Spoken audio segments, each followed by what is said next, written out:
আসসালামু আলাইকুম। রমজানুল মোবারক। সবাই কেমন আছেন? আলহামদুলিল্লাহ, এই বরকতের মাস রমজানে আশা করি সবাই ভালো আছেন। আল্লাহর অশেষ রহমতে আমিও ভালো আছি। আজকে রমজানে স্পেশাল একটা রেসিপি নিয়ে এসেছি আপনাদের জন্য। রেসিপিটি হচ্ছে বিফ পটেটো কষা। বিফ তো আমরা রেগুলারই বাসায় রান্না করে খাই, তাই না? এভাবে রান্না করে খেলে আশা করি আপনাদের সবার খুব ভালো লাগবে। রেসিপিটি কিন্তু খুবই মজার, আর খুব কম সময়ে এই রেসিপিটা তৈরি করা যায়। আসুন দেখে নিই এই রেসিপিটি করতে কী কী লাগছে। এই রেসিপিটি করতে আমাদের লাগছে বিফ মানে গরুর মাংস। এখানে আমি 1 কেজি পরিমাণ গরুর মাংস নিয়ে নিয়েছি, আর গরুর মাংসটাকে আমি ছোট ছোট করে এভাবে করে কেটে নিয়েছি। খুব বেশি ছোটও না আবার বড়ও না, এমন সাইজ করে নিয়েছি।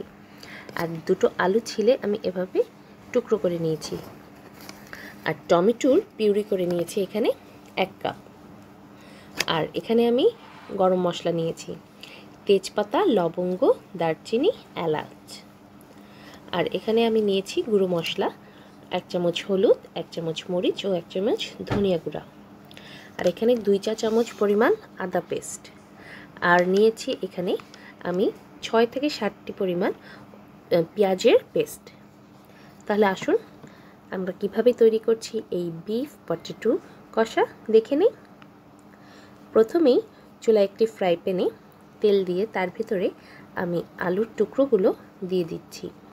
আমি আলুর টুকরোগুলো একটু লবণ দিয়ে ভেজে নেব।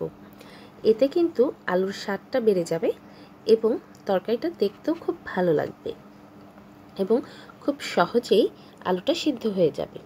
যেহেতু আমি বলেছি এটা খুব কম সময়ের একটি রেসিপি, তাই আমরা আগে আলুটাকে তেলেই একটু লবণ দিয়ে এভাবে নেড়ে চেড়ে ভেজে নেব। তবে আমাদের খেয়াল রাখতে হবে কোনোভাবেই আলুটা যেন পুড়ে না যায় আর লাল হয়ে না যায়, তাতে কিন্তু দেখতে ভালো লাগবে না। আমাদের আলুটাকে দোনো পাশেই আমাদের উল্টে পাল্টে এভাবে ভেজে নিতে হবে। আমাদের আলু ভাজা প্রায় হয়ে গেছে। এবার আমি আলুগুলো তুলে একটি পাত্রে রেখে দিব এবং আলুগুলো তুলেই আমি এই তেলেতেই আমি মশলাগুলো কষিয়ে নেব। যেহেতু আমাদের এটা বিফ পটেটো কষা, তাই মশলাটাকে খুব ভালো করে কষাতে হবে। প্রথমে আমি গরম তেলেই পেঁয়াজ বাটাটা দিয়ে দিলাম, দিয়ে খুব ভালোভাবে নাড়তে হবে যাতে পেঁয়াজটা পুড়ে না যায়। আর পেঁয়াজটা একটু নেড়েচেড়ে জালটা আমি একটু কমিয়ে দিলাম। এরপর এর ভিতরে আমি দিয়ে দিচ্ছি আদা পেস্ট। আদা পেস্টটা দিয়েও আমি খুব ভালো করে নাড়ব। আর আমাদের এই পুরো রেসিপিটি কিন্তু খুব ভালো করে আমাদের নেড়ে কষিয়ে নিতে হবে। ভালো করে কষিয়ে না নিলে কিন্তু মশলার একটা কাঁচা কাঁচা গন্ধ থেকে যায়।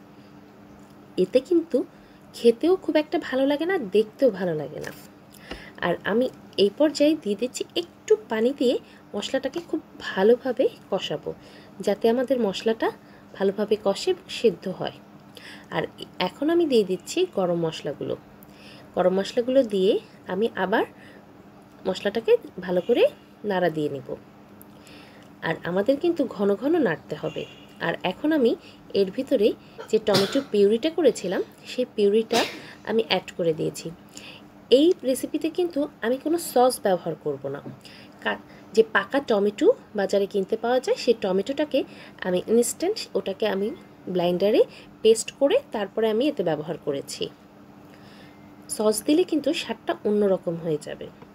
আর এখানে আমি যেই হলুদ, মরিচ এবং ধনিয়া গুঁড়োটা রেখেছিলাম সেটা আমি 5 মিনিটের জন্য সামান্য পানি দিয়ে ভিজিয়ে রেখেছি এবং সেই মশলাটাকে আমি এর ভিতরে দিয়ে দিলাম। দেখুন রঙটা কি সুন্দর আসছে। কাঁচা আমরা গুঁড়ো মশলাটা দিলে কিন্তু এই রঙটা আসতো না, তাই আপনারা মশলাটা একটুখানি ভিজিয়ে তারপরে দিয়ে দিবেন। এখন আমি 5 মিনিটের জন্য মশলাটা ঢেকে দেব। 5 মিনিট পরে ঢাকনা তোলার পরে দেখেন তেলটা কিন্তু উপরে ভেসে এসেছে, তার মানে আমাদের মশলাটা কষানো হয়ে গেছে। এবার আমি একটু নেড়ে চেড়ে ভালো করে এর ভিতরে মাংসগুলোকে দিয়ে দেব। আমাদের এই রেসিপির মূল আকর্ষণই কিন্তু হচ্ছে মশলাটা কষানো, কারণ যেহেতু আমাদের রেসিপিটি বিফ পটেটো কষা, তাই মশলাটা কষানোর উপরেই কিন্তু এর স্বাদ নির্ভর করছে। এই কষানো মশলার ভিতরেই আমি ভালো করে মাংসটাকে দিয়ে খুব সুন্দর করে নেড়েচেড়ে মিশিয়ে দেব, যাতে মশলাটা মাংসের ভিতর খুব ভালোভাবে ঢুকে। এই পর্যায়ে আমি এর ভিতরে দিয়ে দেব লবণটা, কারণ আমরা এতক্ষণ কিন্তু লবণটা ব্যবহার করিনি। মাংসটা দেওয়ার পরে আমি লবণটা দিচ্ছি। এর একটি কারণ আছে, কারণ প্রথমেই যদি আমরা লবণটা দিয়ে দিতাম তাহলে কিন্তু আমরা লবণের পরিমাণটা ঠিক করে বুঝতে পারতাম না। একটু পরে দেওয়ার জন্য আমাদের লবণের টেস্টটা পারফেক্ট হবে এবং মাংসতেও খুব ভালোভাবে ঢুকবে। এবার আমরা আবার তরকারিটি ঢেকে দিব। ঢেকে আমরা 10 মিনিটের জন্য অপেক্ষা করব এবং 10 মিনিট পরে আমরা এটাকে ঢাকনাটা তুলে আবার নেড়ে চেড়ে দেখুন আমাদের তরকারিটা কিন্তু খুব সুন্দর একটা রং এসছে এবং সামনাসামনি কিন্তু খুব ভালো একটা ফ্লেভার এসছে। এবার আমরা আবার 5 মিনিটের জন্য এটাকে ঢেকে রাখবো।